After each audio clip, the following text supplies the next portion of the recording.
आपका स्वागत है हमारे वीडियो में। आप अगर जीवन में आगे बढ़ना चाहते हो तो इस वीडियो को पूरा जरूर देखना। आज हम आपको दुनिया के सबसे महान इंसान के बारे में बताने जा रहे हैं। भगवान बुद्ध की ऐसे हुई थी मृत्यु। सिद्धार्थ ही गौतम बुद्ध थे, जो आगे चलकर बौद्ध के प्रवर्तक बने। बुद्ध के बचपन का नाम सिद्धार्थ था।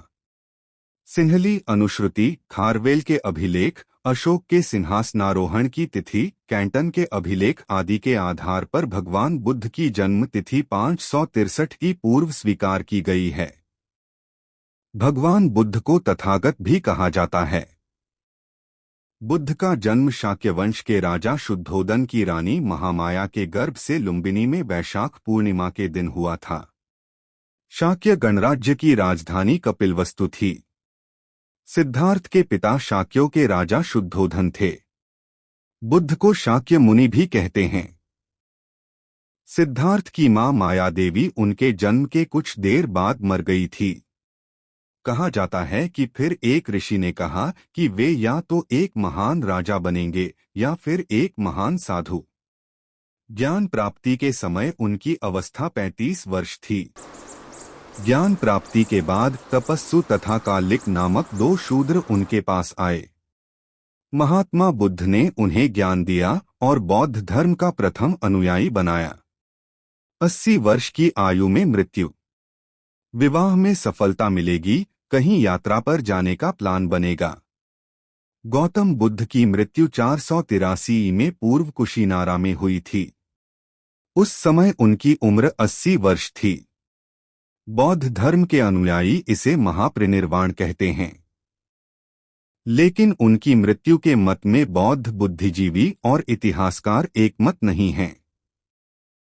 भगवान बुद्ध के अंतिम शब्द। हे भिक्षुओं, इस समय आज तुमसे इतना ही कहता हूँ कि जितने भी संस्कार हैं सब नाश होने वाले हैं। प्रमाद रहित होकर अपना कल्याण करो। यह 483 ईपू की घटना है। वे 80 वर्ष के थे। मृत्यु पर अलग अलग मत। बौद्ध ग्रंथ महापरिनिर्वाण सूक्त में पाली भाषा में उल्लेखित है। उस वर्ष बारिश से पहले बुद्ध राजगृह में थे। वहां से वे भिक्षु संघ के साथ यात्राएं करते वैशाली पहुंचे। यहां पास के बेलग्राम में उन्होंने वर्षावास किया। यहां वे बीमार हो गए। स्वस्थ होने पर वे फिर अम्बग्राम, भंडग्राम, जम्बूग्राम, भोगनगर आदि की यात्रा करते पावा नामक ग्राम में पहुंचे। वे यहां चुंद कम्मार पुत्र नामक एक लुहार के आमों के वन में ठहरे। उसने खाने में उन्हें मीठे चावल, रोटी व मद्दव दिया। बुद्ध ने मीठे चावल व रोटी तो औरों को दिलवा दिए, पर मद्दव इसलिए किसी को नहीं दिया क्योंकि उन्होंने समझ लिया था यह कोई अन्य पचा नहीं सकेगा। स्वयं उन्होंने भी जरा सा खाया, शेष जमीन में गड़वा दिया। इसको खाते ही वे बीमार हो गए थे और उनकी मृत्यु हो गई।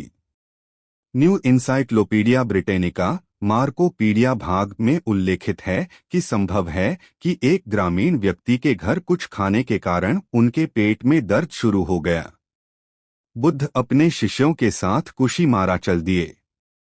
रास्ते में उन्होंने अपने शिष्य आनंद से कहा, आनंद, इस संधारी के 4 तह करके बिठाओ। मैं थक गया हूँ, लेटूंगा। आनंद, मेरे लिए कुकुत्था नदी से पानी ले आओ। बुद्ध ने फिर उस कुकुत्था नदी में खूब स्नान किया। उसके बाद वहीं रेत पर चीर बिछाकर लेट गए। कुछ देर आराम करने के बाद वह अब चलने लगे। रास्ते में उन्होंने हिरण्यवती नदी पार की। अंत में कुशीमारा पहुंचे।